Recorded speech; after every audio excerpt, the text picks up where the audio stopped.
Hey everyone, Draco Magnius here for another episode of Let's Play to play The Last Door. Not Persona 5, The Last Door. In the last episode, we covered, in our bonus episode for Season 1, we covered the, I don't know, what would you call it, the off-screen story? The extra story? Additional story? Well, let's go with the off-screen story of what was happening that we didn't get to see in Season 1. In this one, we're going to start Season 2, so without further ado... Previously, on The Last Door. Jeremiah DeVitt, alerted by the suicide and mysterious letter of his friend Anthony Beechworth, went in search for the memories of his past that he had lost. DeVitt discovered that in school he had taken part in a strange experiment. Its goal was to peek through the veil, the thin line between common reality and the world of horror and madness that lies beyond, under the watch of the Eye of the Bird. During his search, he was inoculated with the drug that he had used back then.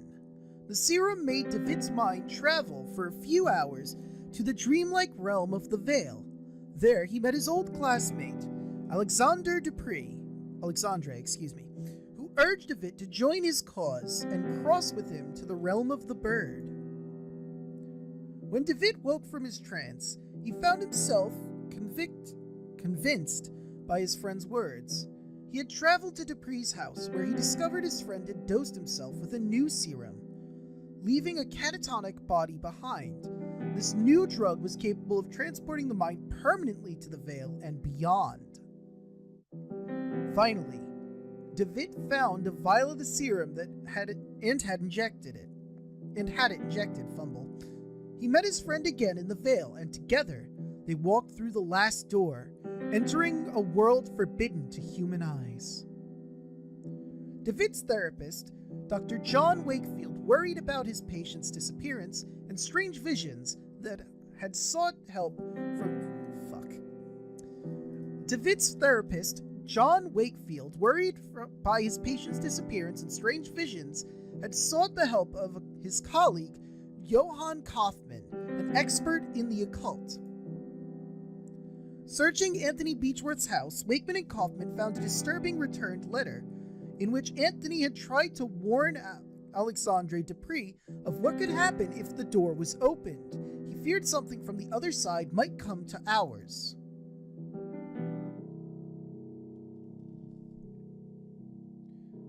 They are coming.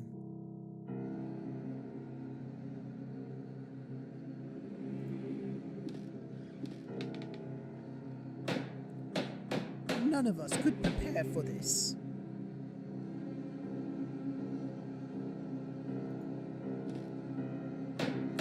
The visions, screaming, were merely a warning.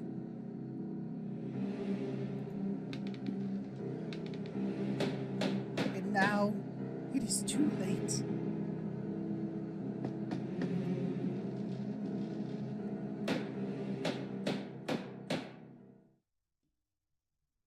They are coming.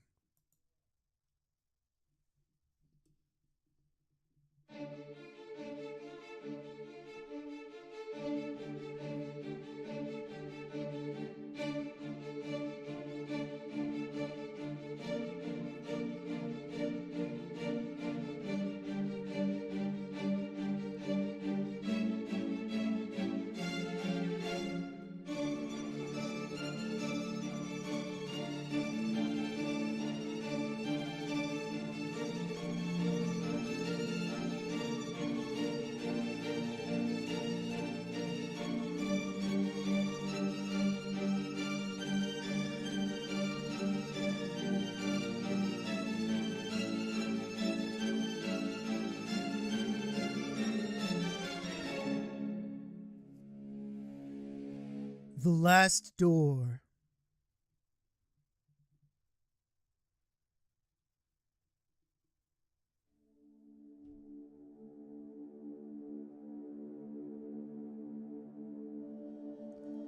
Last night, I had the nightmare again.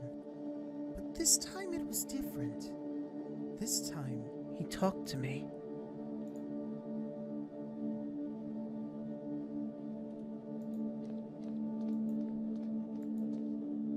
It was the same unknown street, void of any sound of life. I walked aimlessly as if I were lost.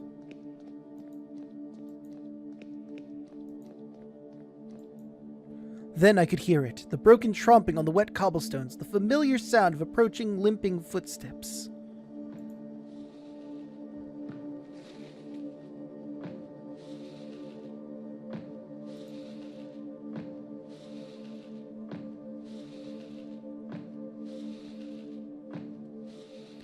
Then, as before, he stood in front of me, gaze unrelenting, like he was expecting something. This time he spoke. Give me back what he took. Nothing else. Give me back what he took.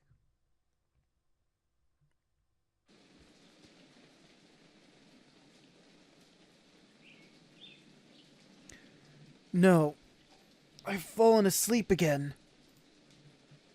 What time is it? Time for you to get a watch, ha! Sorry, had to. Dawn already? It's time.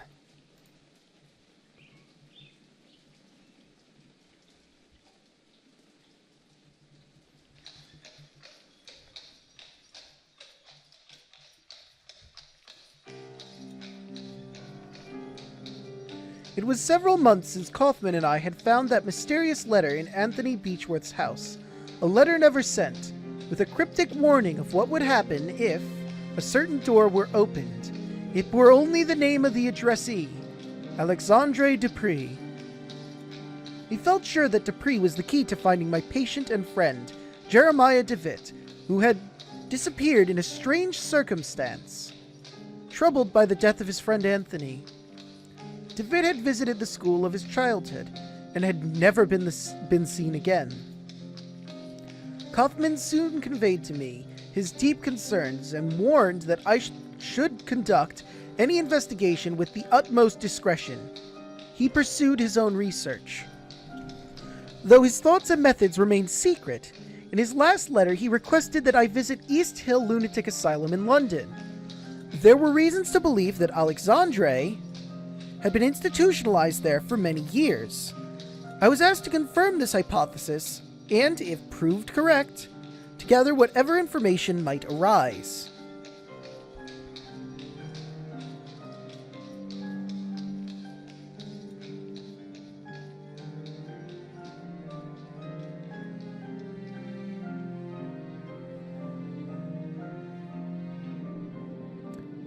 London. East Hill.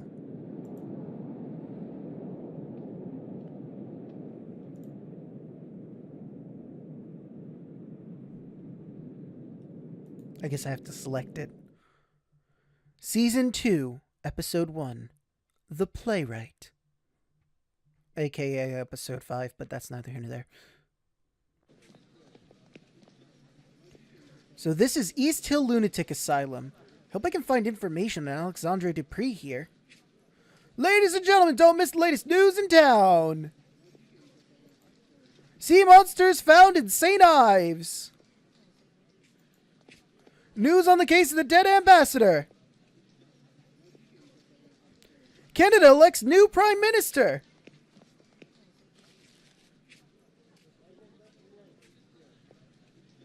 Good morning, I would like to purchase a newspaper. Good morning, boy. Will you give me a newspaper? Yes, sir. It's 6 pence. I'm afraid I don't have 6 pence. Can you make change for a shilling? I'm sorry I can't, sir. But you know where to find me when you have the coins. What can you tell me about this building? The asylum? Never been inside. And I hope I never will. It's full of crazies, you know? Have you seen anything unusual around here? No, but maybe if you bought a newspaper. Goodbye, boy. Goodbye, sir. Probably should have given him a younger voice, but oh well. C'est la vie.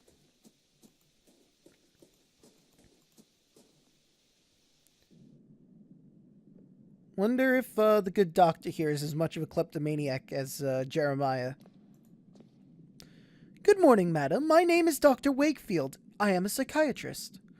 Oh my, good morning. Forgive my manners. I get so excited when we have visitors. We don't get many these days. Certainly we're lacking experts like you. What do you mean, you lack experts? Every year we get less funding from the Crown. First the doctors started to leave, then it was the caretakers. Now very few remain. But we have a responsibility to our poor patients, do we not? We must care for them. They cannot be out living with the proper people. We must keep ourselves safe, and our patients too, of course. I'm looking for a man who used to be a patient here a few years ago. His name is Alexandre Du Pré. Did you perchance ever meet with him? Alexandria Dupree. Yes, there was one with a foreign name. Remembered something of him. A good man, if I recall correctly. An educated man. But there was something strange about him, wasn't there? I believe it scared some of the other patients. You never know with this lot. I'm sorry, I can't remember much. There have been so many people here, it's hard to keep track. Have you worked here long? Yes, a long time. I can scarcely remember how many years. Time goes slowly in here, and the isolation... The rules don't allow us to leave. I don't know what is happening in the world anymore. But we have our duty, do we not? Who else will care for our patients? May I request access to the Institute's archives? There should be some information there on the man I'm looking for, Mr. Dupree. I'm sorry, Doctor. The archives are private. We must not allow anyone to access them without proper authority. Many of our patients come from good families, you see. We take great care to respect their privacy. But do not look so crestfallen. You would not find much in any case. It's a long time since they have been organized. Our work here takes a great deal of discipline, Dr. Wakefield, as I am sure you appreciate. It's rewarding in itself, but, oh, I do wish I had something to occupy my mind more. Help me pass the time. How that would ease my burden. I shall not bother you then. I'm sorry, sir. The archives are off limits. A bookshelf. These books are not volumes of psychiatry or medical science, but old serial novels for patients to read. Okay. Can I go upstairs without a problem? Apparently so. This must be the recreational wing, where the patients relax to pass the time. Perhaps here I can find someone who met Alexandre Du Pré while he was institutionalized. Okay. What about this bloke? A man wearing a worn-out military uniform, lost in God knows what thoughts.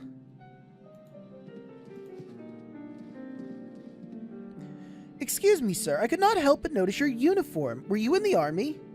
Leave me alone. You don't want to talk to a coward such as myself. Sir? Leave me alone. I am just a coward. Oh, fine. Be that way. See if I care, coward. Good morning, madam. My name is Wakefield. I'm looking for a former patient of this institution. The rumblings. She doesn't seem to have noticed me. Have you been living here for long? Madam, if I may persist, have you been living here for long? The rumbling. I'm looking for a former patient of this hospital. You may have met him. An eyeless gaze. I'm looking for a man called Alexandre Du Pré. Looking for a man you may have met. His name was Alexandre Dupree.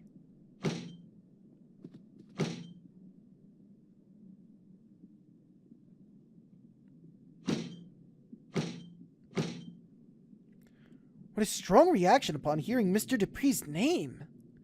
She must have at least met him. How can I get her to talk to me? So what's her problem? Good morning, I'm a psychiatrist, Dr. Wakefield. Quite an impressive institution you have here. Can I ask for your assistance? I'm looking for a former patient of this institution. His name was Dupree. I'm sorry, sir. I've never heard that name before. Maybe I could ask one of your senior colleagues. Maybe one of your senior colleagues could know something about this former patient? Well, you can ask Miss Riswell in the entrance hall. She's been here for years, maybe for too long. You know, we caretakers live here with the patients, and we are not allowed to leave the asylum premises. This life can get to you if you don't take proper care. I try to keep my distance as possible from the lunatics. There are not many patients for an asylum of this size. The asylum is quite big. I can't help but notice there aren't many patients around. Well, apart from those in the isolation ward, it is true there are not many patients at present, but there are even fewer of us caretakers now. We are only 3 for the whole hospital. From what I've been told, the old times of the income was enough to provide for everything we needed. A complete staff, proper accommodation for the patients, and the best doctors. But as the newer, bigger regional asylums were built, the Crown support was gradually withdrawn from East Hill. Soon everyone started leaving, and this is what remains. I'll leave you to your work then. I said I'll leave you to your work. Well, in that case, I'll leave you to work in peace. Right, what's going on over yonder?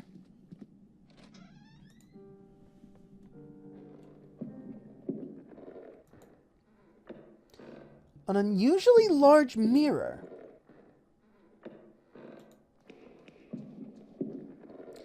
A glass jar full of transparent liquid that may or may not be water. There's a coin resting at the bottom. Okay, yoink. I'll take that. Need the newspaper, after all.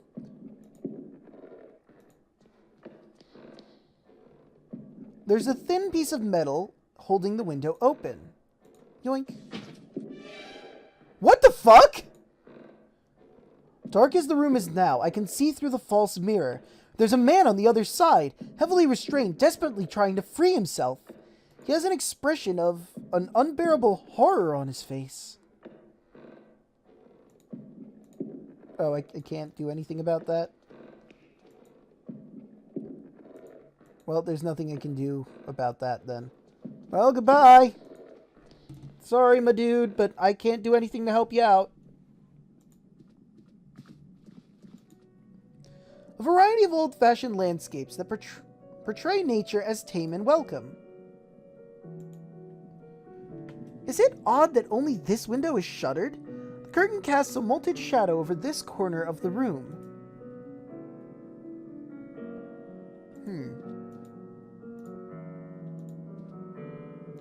You have nothing else, huh? Miss Coney is very upset. Please do not distress her further. Oh, but it could be fun. I mean, nothing. I didn't say anything. Did you say something? Because I sure as hell didn't. Okay, there we go. That's almost better. Sorry, I'm trying to adjust my mic here. It leaned over and my audio was quiet because of it. Okay, now we're very adjusted. What a strong reaction upon hearing Mr. Dupree's name. She must have at least met him. How can I get her to talk to me? A coward. How do you feel about pieces of metal? Don't care, huh?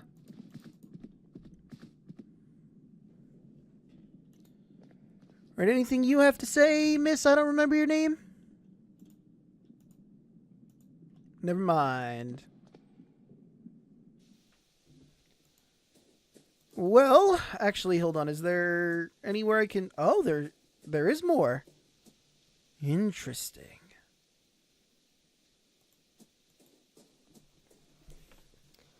A few cardboard sheets lie on the bench. Each shows a perfectly symmetrical design in black ink. Good morning. Ah, yes, a lovely morning. Sunlight of quite a fascinating character. I beg your pardon? The light, it makes everything look different, you see. Light touches things, soaks into them, changes their nature. It makes them shimmer or makes them die. Do you live here in the hospital? I do indeed. My family is a generous benefactor to East Hill. They had me committed, but I don't blame them. They're just incapable of appreciating my art or any art. For that matter, they mistake it for insanity.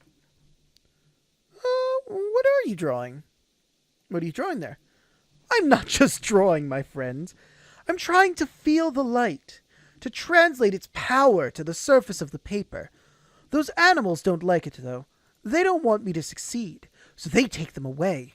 They take my drawings and they study them, and they laugh, because my eyes can see the light and theirs are blind. But someday everyone will understand. Who are they? The ones who take your art away? Ha! Those foolish caretakers. They hide behind a big mirror, where they think themselves safe. They look at me, and they observe me. They even take notes. You have some curious drawings beside you. You have some curious drawings right there beside you. Oh, you mean these? They are only the art that makes any sense here. The doctors use them to cajole some patients into revealing secret inner truths. I won't return them to the doctors until they return the art they've stolen from me. Do you know a man named Alexandre Du Pré? My name is Dr. Wakefield. I'm looking for a man who lived here some time ago. Would you happen to know one Alexandre Du Pré? Wait, now it's Alexander. Did they change their mind? The name does not ring a bell. I've not been here long, though. You should ask the other patients. They may be able to help you. Some have been here many years. Or you could ask one of the others, the brutes who keep us here. Where are your drawings now? Would you happen to know where your drawings are now? I suspect they're somewhere in the archive. Since I've seen confiscated items been taken there before, you seem different from the rest. Can I trust you? I've been trying to sneak in for days, but Miss Riswell keeps a tight guard on the door, even if I stole a key from one of the guards. You're a doctor. Surely you could gain entry if you recover my drawings. I'd be so grateful. Here, take the key with you. I must go. Have a nice day. Nice. All right, now let's get that newspaper. Probably have to give that to Miss Riswell. Hey, boy! I would like a newspaper. 6 pence, is it? Here. Excellent. Thank you, sir. Today's Illustrated London News. The first headline is about a grim case. Scotland Yard keeps silent about the ambassador of Turkey, found dead last Saturday under mysterious circumstances. Our sources suspect he may have been murdered. The second, sea monster found in St. Ives. The remains of a serpent from the deep were found on the beach early yesterday morning. It is suspected they come from a seaside museum in Spain, destroyed a month ago by the sea waves during a terrifying storm. There's another drawing advertising an operette called Love Brushstrokes. Neat. All right, let's give Miss Riswell her newspaper to distract her so we can get those drawings. Why, thank you kindly. How thoughtful you are. Good, you read that. I'm gonna be busy over here.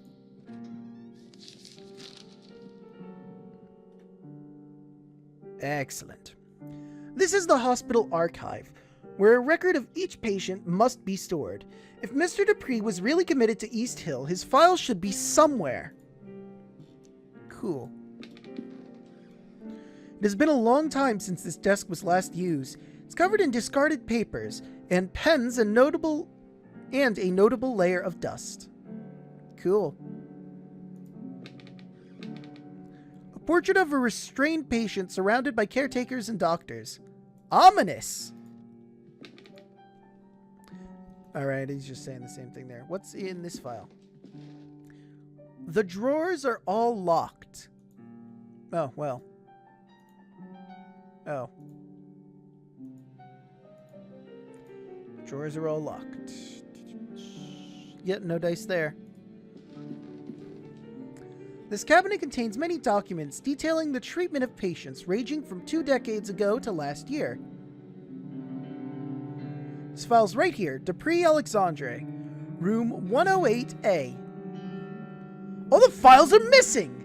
It's as if it's been torn out. Only a little piece of paper remains with an address written on it. Paul Street 26. Could that be where Alexandre Du Pré lived before he was committed to the hospital? Paul Street. I should follow this new lead and see if it takes me somewhere useful.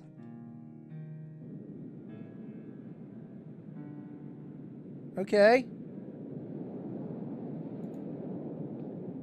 Well, I'll do that in a moment. We have some drawings to find. Let's see. All the dates in this cabinet are prior to 1870. Looking for a more recent file, but we found that file already. A metal locker. Sign reads seized objects. Yoink! Some personal effects, probably sent in by the patient's families, but deemed unsafe for the caretakers.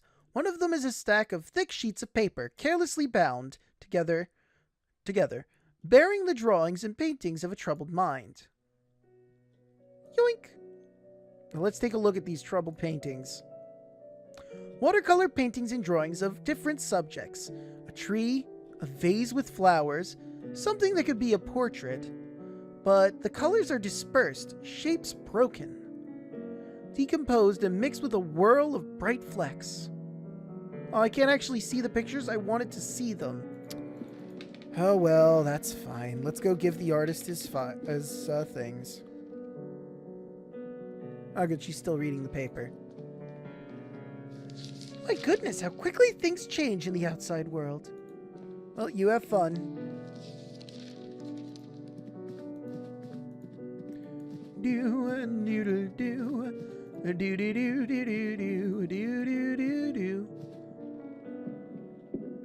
Wrong way. I forgot he was outside. My mistake. The warm decoration of this room suggests a great deal of sensitivity in the patient's moral needs. Sure. Here are your drawings, my good man. Here, are these your drawings? Great wonder, they're back! Someday they will understand light and shape as I understand them. Thank you, friend. If you want, take these cardboard sheets. Thanks to you, I have no more need for them.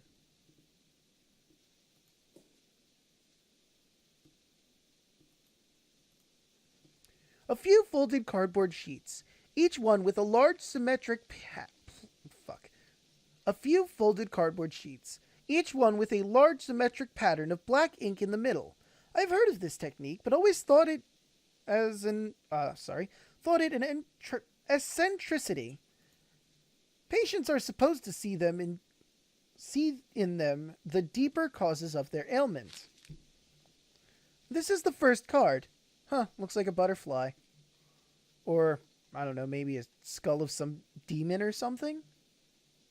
One of the two. Maybe both.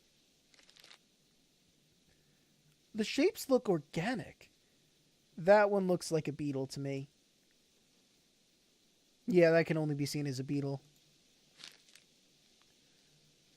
Almost like insects. Yeah, I think so too. Like, I'm seeing mostly insects in these. I would say this could be a face! Yeah, that one looks like a mask of tragedy. Neat. Well, we got those. Let's test them on our crazies inside. See what they see, and if that'll help us get any information on Alexandre. I know we have a lead already, but, you know, I don't have a time limit or anything. I mean, DeWitt is already past the veil. So, what does it matter if I take some extra time? No? No dice? Okay, that's fine. No, that's fine too, I guess. Never mind, we won't be using them on the crazies. We'll just be leaving and heading to our... Whoops. The stone bust keeps the patient silent company. Anyway, we'll just go to our next lead on Paul Street.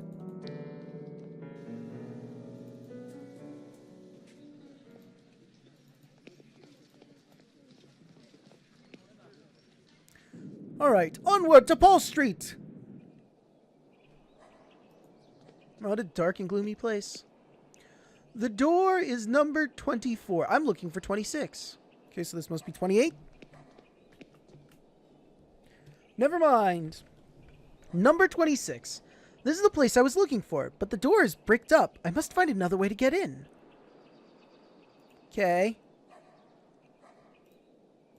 No, well, worth a shot. The windows are so thoroughly cemented over that it's almost mixes with the facade.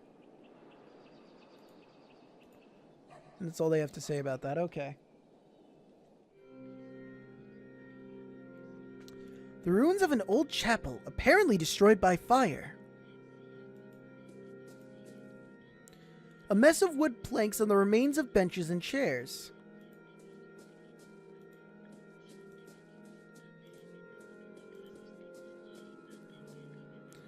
An improvised altar covered in candles. With this candle, I can light my way through the dark. Neat. Well, I was gonna look at that crow, but I guess not.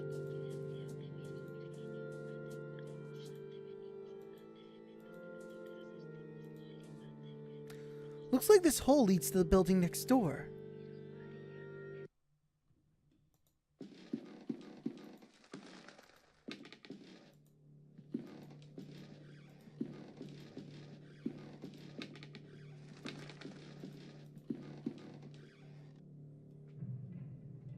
This must be the interior of the bricked-up building I saw in the street.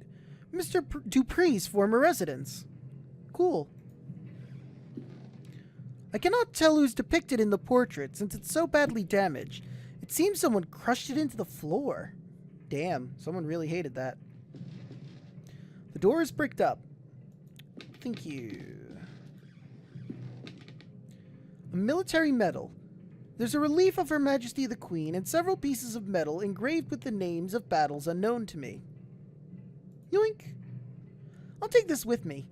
Maybe it'll mean something to one of Alexandre's fellow patients at the hospital. I mean, I'd imagine, yeah. There's something among the ashes. It's a piece of paper.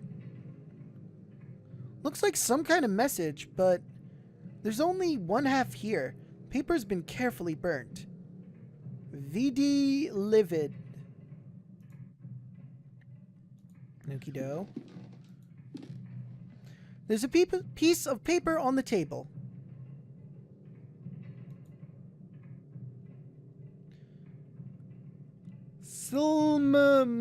Silly.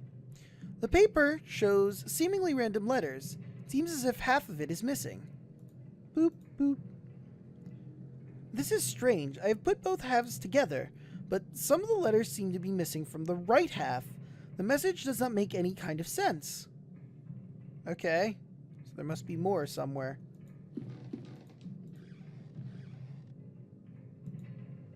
A few books remain in the shelf. Mostly double treatises and in chemistry and alchemy. Among the titles are Trithemius de Lapide Philosophico, Gebers de Inventione, Veritatis, the anonymous work of Turba Philosophorum, and Ludwig Prin's Mysteries of the Worm. Okay, and that's all that's in there? Gotcha. A large metal safe. No? Worth a shot. Well, I guess... See, that was smashed. One man in a high-ranked uniform. He's missing an arm. Well, I'm not seeing anything else to pick up paper-wise, so I think it's time we go back to the patients.